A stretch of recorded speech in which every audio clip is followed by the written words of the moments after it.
Um, so I guess what do you wish that you'd known beforehand? Um, Probably that seizures are so different. And like I said before, I had only known seizures as the tonic-clonic ones or triggered by flashing lights. Like when you go to places, they say, don't come to this if you've got epilepsy because you'll have a seizure. But his were triggered by tiredness, which obviously when you're a 4-month-old baby, you're always tired. So he was always having seizures.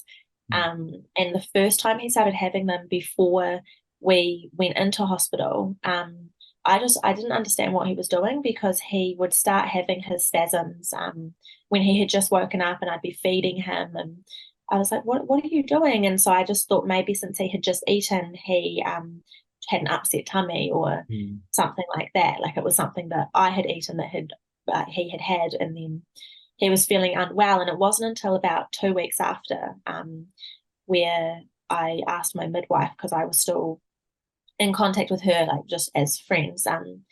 And she was like, "Oh, you might want to get that checked." And so I went into hospital, and he had a seizure in the waiting room. And since at this point I did think that they were seizures, I just started crying and got the nurses, and then we all rushed into the ED area.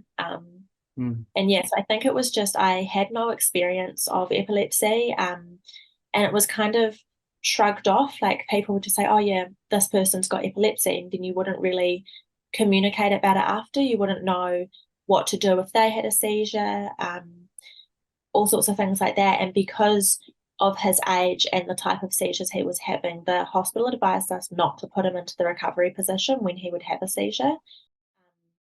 So he would just be lying in his hospital cot having these seizures, and I would just be standing there like I don't know what to do. I want to pick you up and cuddle you, but I've been told not to Mm. touch you, not to put you in the recovery position, nothing. So yeah, that was really scary, just having no information about infantile spasms.